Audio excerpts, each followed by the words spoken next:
include more people worldwide. And again, I wanted to thank Ikram, Pathfinder Group, and through your virtual remittance gateway, VRG, you have been part of this. You have been part of this on behalf of Pakistan.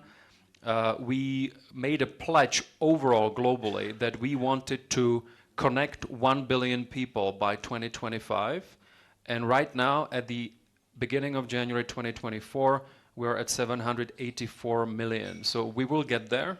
And you've been a big part of this. And just to say that the specific thing that you're doing here, it's called Asan Mobile Account.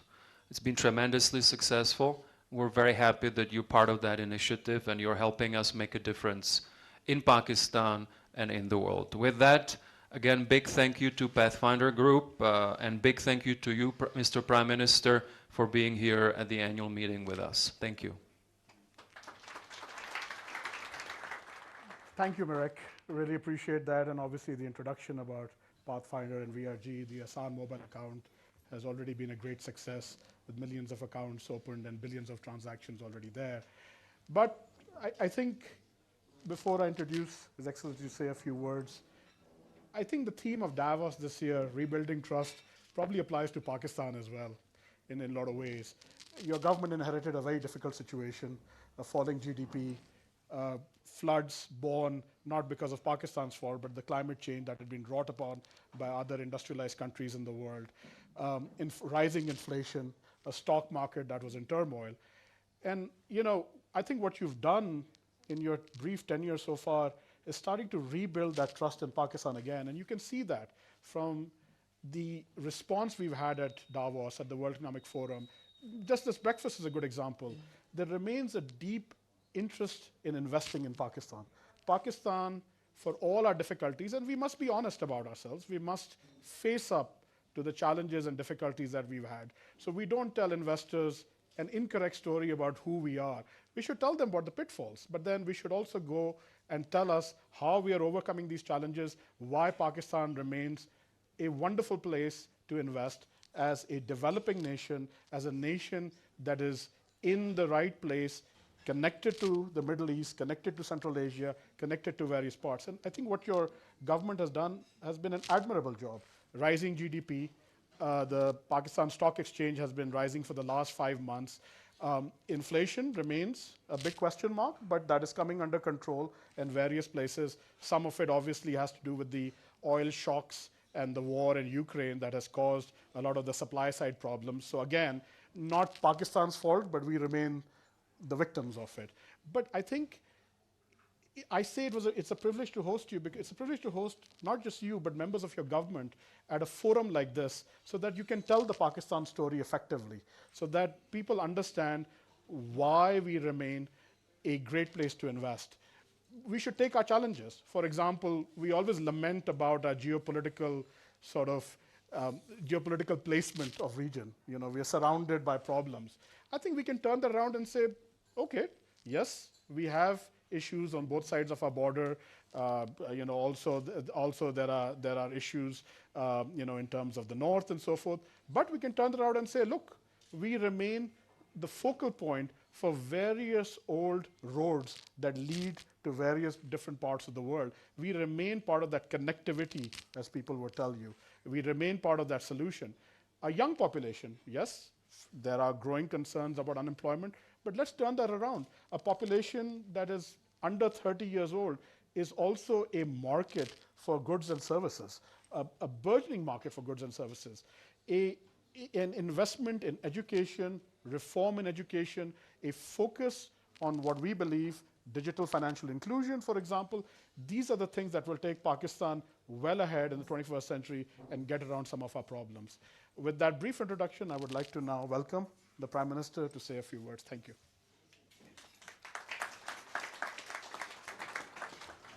Thank you so much. I'm humbled and I'm so grateful to Ikram Saab for his personal involvement and giving me initial introduction to World Economic Forum a few years back when I was relatively less known.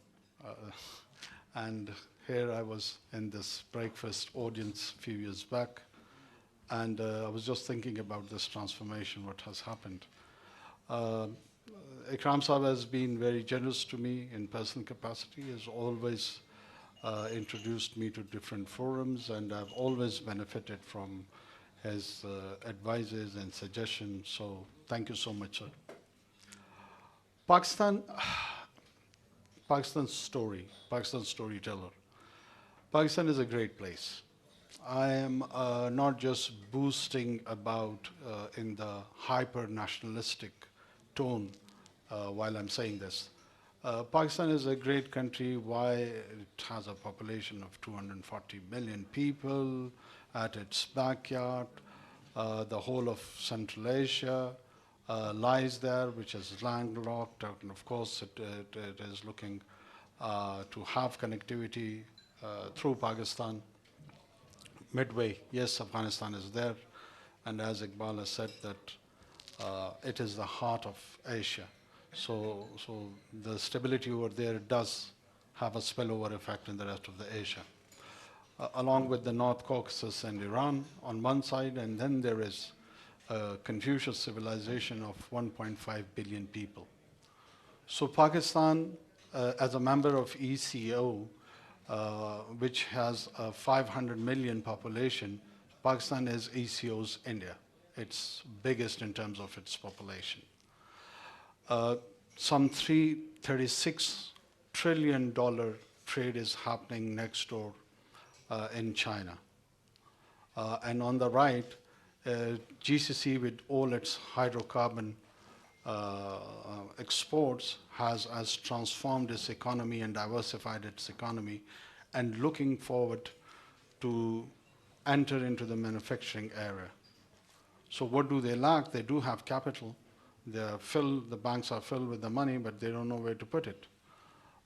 As there is a demographic disadvantage. So they have two options: either import the population to their own countries, or take the capital to the framework where the right kind of environment is available, the labor, cheap energy, and so on and so forth. Either they import population from India, Bangladesh, or Pakistan, which has, of course, political implications for the Arabian Peninsula. So the preference probably would be that the capital would flow to those countries. So we have to be more competitive, more attractive to facilitate that journey of industrialization over there. Chinese transformation of the journey of its modernization, where they started post-1979, and they have acquired a stage where they are relocating some of its industry. And one, along with the Southeast Asia, destination would be Pakistan. A country which has diversified cultures, ethnic groups, geography, topography. You go to the north of Pakistan, you have 8 to 9 highest peaks in the world. It's a heaven for the people who are interested in mountaineering. Then you have deserts of Thar and plains of Punjab and deserts even in Balochistan. So this is all amalgamation of a different kind of a landscape, which is quite unique that it is offered in one place or in one territory. Pakistan's biggest asset is its human resource. 240 million people, 60% of them under the age of 30. What does that mean? That actually means whole of energy. Energy which needs, of course, a direction. We have got around 1.5 million workforce just in the IT sector. We've been working on its international accreditation also, that a year at least we should produce about 50,000 graduates who would be internationally accredited.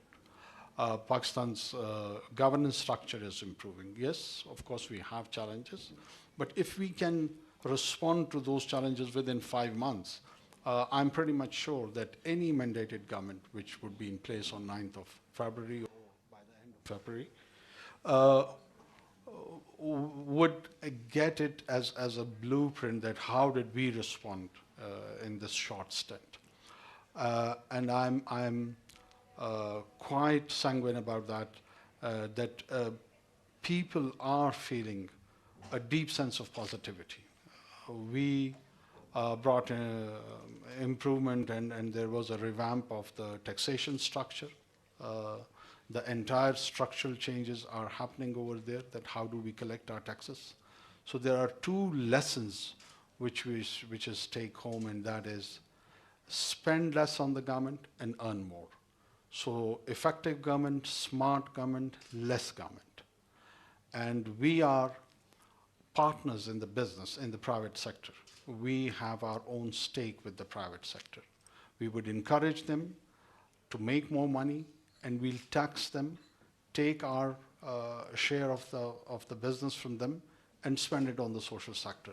This is the model. This is the model which can work. This is the model which has worked in many parts of the world, and I'm pretty much sure it would work here as well. Pakistan is a story of identity also. We've been viewed as our journey started probably in 14th August 1947, or to some who have studied Pakistan studies at school, the entry of Muhammad bin Qasim from the Arabian Peninsula is at times referred as a starting point of that identity. I would take it a bit further. I come from Balochistan, where the Mehergarh civilization initiated, and they were the one who provided the early inhabitant to Indus civilization. So Pakistan's identity and its story starts more or less about 9 to 10,000 years ago. And that was the area where the inhabitation started. This identity process, the collective memory of Pakistan, it has so many languages as part of its identity, starting from Sanskrit to Persian, English, local languages which were produced from Saraiki to Pashto, from Brahvi, which is a Dravidian origin language, to Sindhi, from Sindhi to Punjabi. And they all contributed along with the inspiration from the Central Asian languages, the Turkic Mongol origin languages. And it crafted a new lingua franca of Urdu.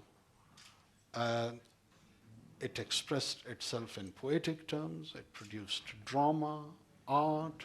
So Pakistan is not just a story of a specific religion, it's way broader than that. It's way broader than that, and there is a lot of interest. Urdu is one of the biggest languages spoken around the world. It's poetry, the classic. We do not have people of less stature than what Goethe is to the Germans, or Shakespeare to the Englishmen. People like Ghalib and the rest have left a lot of deep mystic impact, and in the manner those expressions have been done. West knows Rumi, but very few knows Ghalib. That is the unfortunate part. We have not been able to showcase him. Though in my humble opinion, the themes, of course, Rumi is mentor. We are not creating a competition over here, but they were the wine of the same bottle. So more or less with the same sort of taste, the artistic taste. So Pakistan is not just a land where the trade activity would be happening and all dry. It has its own ambience. It has its own color. It has different cultures, different languages, different cuisine. Starting from Baloch Saji to Shinwari's Tikka and Kadais are the favorite cuisines which one can experience from one end of the country to another. So Pakistan is a beautiful story. Pakistan is a great story. We need more storytellers like yourself, Ikram Sab. Thank you so much for inviting me here again. And I hope we will continue with this partnership with the World Economic Forum and Pathfinder Group, and we'll be contributing in future also. Thank you so much.